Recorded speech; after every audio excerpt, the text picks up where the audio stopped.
Hi, Health Coach Gia here, and I want to quickly talk about why I'm no longer vegan and the importance of this conversation. I get asked this a decent amount by clients and on podcast interviews, and it's a topic because I think we can be so polarizing as a society, and there's the vegan people, there's like the carnivore diet people, and there's people who are like keto all the way, paleo all the way, and this is the perfect diet for everyone, right? And I think the biggest thing that I learned with my personal journey is that there isn't a perfect diet that everyone can follow and be healthy on. Everybody's body is different, everybody's dealing with different genetics and different environmental factors that cause some of those genes to come out and others not to, right? And so everybody's gonna have different tweaks. There are certain things, underlying things that seem to be good for everybody, and we can all be doing those things, moving a lot throughout the day, being very active, eating whole foods that are not processed, right? No matter which camp you fall into, if it's vegan or carnivore or anywhere in between, I think we can all agree, and the science leads to us to agree on this, that the more we can get back to whole foods and things that actually come from the animal directly, from the ground directly, right, with minimal processing, work better for all of us. So those things, getting 8 hours of sleep a night, like these are all things that everybody can benefit from, trying to find ways to reduce our stress, our chronic stress, so different from acute stress in the moment. That's gonna happen for everybody. We're not gonna ever get rid of that, and the body does need to do that, right? So that's not unhealthy, but the chronic long-term stress, all of these things are pretty much good for everybody. But in terms of diet, there are people who seem to thrive on a vegan diet for now. I don't know what their lab results look like and what their deficiencies might be that aren't expressed yet in any real illness. But there are some people who seem to do pretty well on that diet, and then there are people who almost, either almost immediately or after just a couple of years on a vegan diet have these major issues that come out with certain symptoms, and that's what I experienced after several years on a vegan diet. And then there are people who go on a carnivore diet and they seem to thrive, right? But then there's parts of that we're not quite sure, again, what are the deficiencies that they're not realizing right away, and could it be that they were going from eating a highly processed food diet to basically doing an elimination diet by going on a carnivore diet where they're getting rid of a lot of the things, a lot of the processed foods and a lot of the gluten that might have been causing them issues, but maybe long term, again, that's not going to really work. I'm not a nutritionist. I should start by saying I'm not a nutritionist or a dietitian. I'm a health coach. And I'm just talking about my own personal experience and the experience that I have seen with clients and anecdotal experiences that I've seen or read about, books that I've read. So I'm just kind of talking personally here about what I've seen. But I do think it's important to understand that just because someone claims that this diet works really well for them and even maybe wrote a book about it and have some testimonials where other people have felt the same way, that doesn't mean it's the right diet for you or for everybody else, just because a group of people have done okay on this diet or done really well on this diet for a short period of time. Let's also remember that these usually aren't people that are writing a book at 85 years old on, towards the end of their life when they've gone their entire life this way. It's like someone who's done it for a couple of years and they're like, wow, look at this, I have all this energy, and then things may change over time, right? So anyway, back to why I'm not vegan anymore. So I originally went vegan for all the reasons, environmental reasons, what I thought were environmental reasons, what I thought were health reasons, and just, feeling bad for animals, honestly, to put it simply, and not wanting to be a part of them dying or suffering. And so over time, I started as a sort of like pescatarian, went to vegan, was vegan for several years. And after about 3 years, I started to notice really intense fatigue, to the point where I would sleep maybe 7 hours, maybe it wasn't like a full 8, but 7 hours regularly, and would be falling asleep at my desk, falling asleep at the wheel, not literally falling asleep at the wheel, but would be in and out and have to pull over or have to literally not drive and have someone else drive, and then I would always fall asleep in the car if I was not driving. It could be 20 minutes in the car. It didn't have to be like an hours long road trip.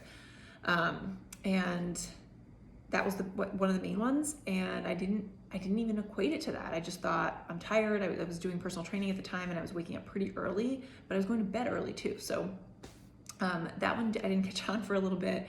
And then maybe another year later, I started to notice that my hair was falling out a lot more. I was seeing a lot more on the floor than usual. I have thick hair, and there's always a bunch of it after I brush it or blow dry it on the ground. But this was like getting extreme. And I was eating a lot of the processed vegan, like fake meats. Not a lot, but like they were a staple because I was trying to get more protein in. And I would also notice constant bloating, like from having that stuff in my system, which I later realized for so long, I didn't even have to necessarily have those foods. My gut was so damaged that I could wake up and just have like a glass of water, a cup of coffee, and I'd already be bloated, like full, like I had Thanksgiving dinner. So that was all starting to get pretty alarming. And there were some other things. There were skin issues that was breaking out, like hormonal breakouts along my jawline, which I'd never had bad skin.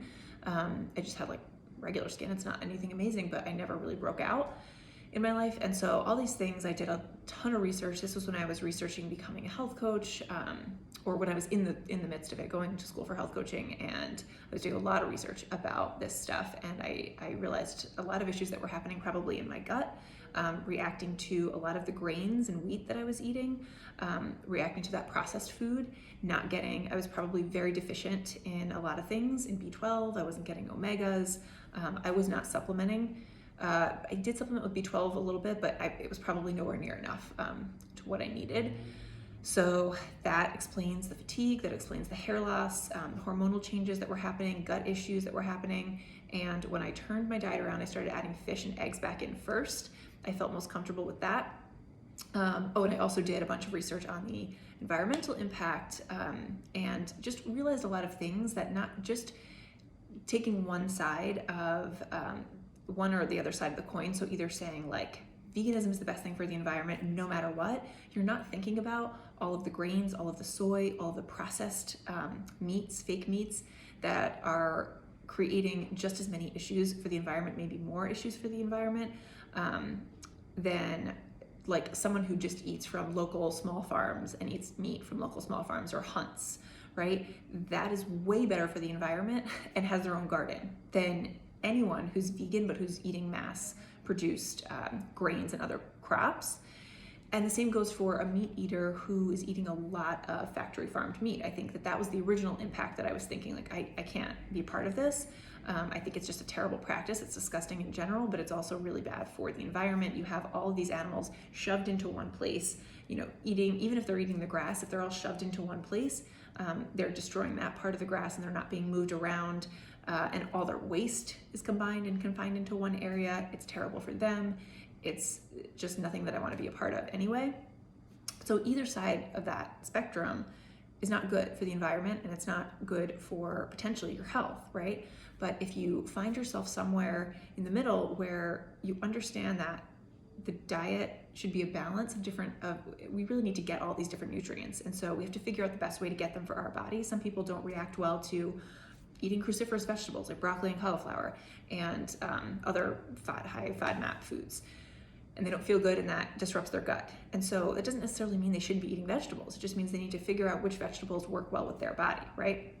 And someone who maybe doesn't react well to dairy, and they have a lactose intolerance, they don't need to eat dairy necessarily to get, say, their probiotics or some of the other great benefits of eating dairy, dairy foods. They can probably find those things through other maybe animal foods or other foods. In terms of the probiotics, they can find them in other fermented vegetables. It doesn't have to come from yogurt, right? So you can figure out how to get the nutrients with the best combination of foods for your body and how you react to them. And if we can also think about getting back, like I said, to the source and eating foods, whole foods, as close to the source as possible, as minimally processed as possible, we can do that with a combination of food and animal, or of plant and animal foods, and figure out the ratio that works best for us, right? Without buying foods from a grocery store necessarily all the time that are like these giant monocrops that are ruining the planet because they're destroying that land that they're on, and they're taking up so much land just to produce like a shit ton of soy. Excuse my language. And same thing goes for, like I said, the meat. If you can hunt it, if you can find local farms that actually let their cows and whatever other animals, graze, pasture raised, so not just grass fed, because grass fed doesn't necessarily mean that they're running around and able to live their lives in a happy, healthy way, and that it's best for the environment. But when you find these farms that actually take, the cows and move them over here, and then the chickens go on that, and they peck the grass, and then, and all these different things happen. I don't know, I'm not a farmer, but all these things, all these processes work together to make sure that the land is healthy, the animals are healthy, and we're having a smaller footprint. And of course, if you can hunt, like that's a great option too. Think about, so I'm jumping around a little bit, but then back to like the just like the moral piece of it, and feeling like I don't have to kill an animal, so like why should I? Well, sometimes we do need to eat animal meat, and I was not thriving on a vegan diet, and I do need that stuff. And I think, first of all, eggs, if it's pasture-raised chickens, which is different from cage-free and free-range, they don't really get much room in either of those situations. It's kind of BS. But pasture-raised chickens, the eggs are gonna be more expensive, but like, what else are you gonna spend your money on if not your own health and the health of the environment and the world, the earth that we live on? So if you can, find pasture-raised. I get those eggs, and those, those chickens are running around. They have I think it's 108 square feet per chicken. So they're doing fine, and the eggs were never fertilized. It's not going to be anything anyway, so I feel fine eating those. If the fish are fresh farmed, not farmed, fresh caught, not farmed, and I'm not eating tons and tons of them, because that is a problem too, is we're depleting the oceans of all these fish, but that's a whole nother topic. If we're getting that fish that's fresh, and if we're getting not eating tons of meat all the time, I don't believe that the carnivore diet is the way to go for most people. I won't say for no one, because I don't know that, right? It could be maybe for someone, but I think for the vast majority of people, we need some plants, and we need to get some of the nutrients that are in plants that way. But anyway, if we're not eating meat like all the time, every single meal, it is possible to get to potentially, even out the cost of the meat. If we're not eating so much of it, that we could actually get higher quality meat that is pasture raised, and eat different parts of the animal that we're kind of like forgetting now. So if you heard about nose to tail, it's, eating every part of the animal, looking at like the organ meats, the liver, and all these other parts of the animal that have a lot of nutrition in them. They're super packed with nutrients, and they're not super expensive, right? So anyway, long story short, long story long, there's no one diet that's perfect for everyone, and we do need to figure out what combination of foods works best for us, but we do need to also be considering all the different nutrients that we need. We need to be considering, we need to be questioning. If someone just says a vegan diet is the best diet for the environment, ask why, and do your own research to understand like what type of vegan diet would be good for the environment. To me, it would be one where you have a farm in your backyard, and that's all you're eating, and you're not eating any of the mass-produced stuff. But that's not the way it goes for 90% of vegans, probably, maybe more. Like, there's really very few cases where everybody's making and eating only the food that they make in their small little backyard garden, because not everyone can have a backyard garden, right? So we have to be intentional and think about what is really the best way, and can we get our nutrients from all those different sources, from animal sources, from plant sources, right, in a way that makes the most sense for our bodies, for our health, for the environment, and is the smallest footprint. And then also think about when we think about like a ketogenic diet or something that seems a little more extreme, also think about that too. So those things can affect, people talk about calories in, calories out, and I have a whole nother video on this topic that you can check out. But it's not just about calories in, calories out, because a calorie is not equal to any other calorie in terms of its nutritional benefit and what it actually does to your body, to your gut microbiome, and what it does to your metabolism, to your hormones that affect your metabolism. So you can't just, eat 1,000 calories of carbohydrates or 1,000 calories of protein and fat and think that those things are going to affect your body in the same way. They're not.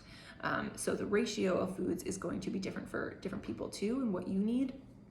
But generally a lower ratio of carbohydrates than we're used to eating, especially in this country, is is more ideal. And you know, you see jokes about like, I am a carb, carbs are life, like the t-shirts, and everybody loves carbs, right? But they are doing different things to our body. I'll do another video on this because it's getting way too long already, and it's a very big topic. But we need to think about, you know, where are the foods coming from? Are we getting enough nutrients? And what's the ratio of carbohydrates and fats and proteins? And is it the best for our body and the most efficient use, the most efficient way to eat for energy? And you know, could that be what's hindering? Could that be what's causing gut health issues? That ratio? Could that be what's hindering weight loss progress if we're trying to lose a little bit of weight to get to our healthy weight? You know, what else could that be doing? So, to our hormones and things like that. So anyway, all these things to consider if you want to learn more. There are tons of blog posts on my website about it, so we'll link that, and let me know what else you'd like to hear about.